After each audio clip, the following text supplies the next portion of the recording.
I want to also begin by thanking Victorian business for the incredible sacrifice they're making on behalf of the entire community. I know how difficult this is for businesses right across the state, and I know how important it is for us to get back to no community transmission so that those businesses can reopen and get back to trading. But the fact is we've seen transmission in the last week in pubs, in restaurants, at schools, at the footy, at the rugby, and that's why it's just so incredibly critical that we get this outbreak back under control. And I think we've got some very hopeful signs that that's exactly what is occurring.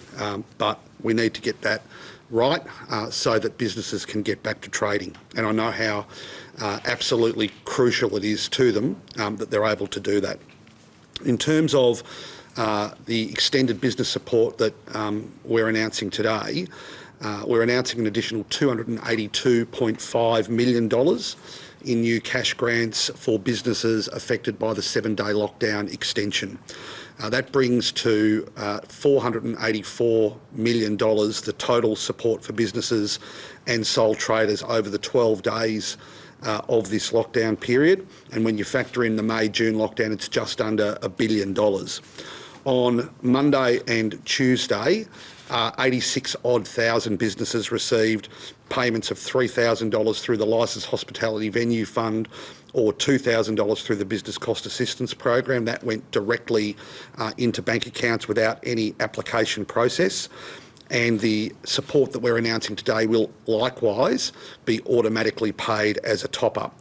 $4,200 in additional support through the Licensed Hospitality Venue Fund and $2,800 through the Business Cost Assistance Program.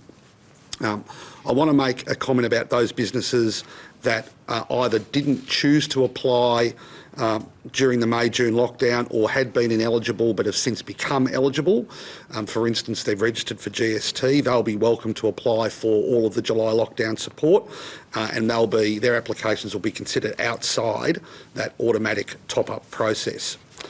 There's been a lot of discussion about micro businesses, those not registered for GST and earning under 75 or turning over under $75,000. I should make the point that at any level, if you're registered for GST, whether you turn over 75,000 or not, you're eligible to apply for the business support payments. But discussions between our officials and Commonwealth officials over the last couple of days have made it clear that the vast majority of those micro businesses who've lost income or lost hours will be eligible for the COVID-19 disaster payment of either $600 per 7-day period if they've lost up to over 20 hours of work, or $375 if it's between 8 and 20, just as they were for JobKeeper. I'd make the point that those outside the Commonwealth declared hotspots, those funds will be funded by the state government. So the Commonwealth's funding those in declared hotspots and the state government's funding those in non-declared hotspots.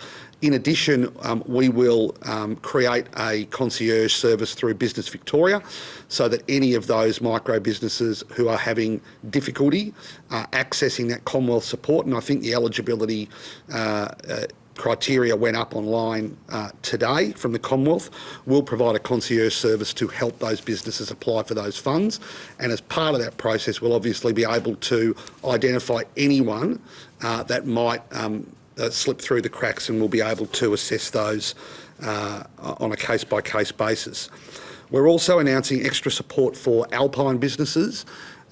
We recognise that the snow season is a relatively short period of time, and so any impact during that season has a proportionately greater impact on businesses in the alpine regions because their earning capacity is not year-long. So for those businesses, in addition to what I've announced through either BCAP or Licensed Hospitality Venue Fund, they'll be able to access an additional $3,000. And we've extended the Impacted Public Event Support Program, which will mean that for live performance support, there'll be grants of up to $7,000 available. We're also providing grants of up to $2,000 for eligible community sporting clubs across the state to help them cover the cost of cancelled events. And I think that's obviously in an environment where community footy, netball, community soccer has been shut down over the last couple of weekends.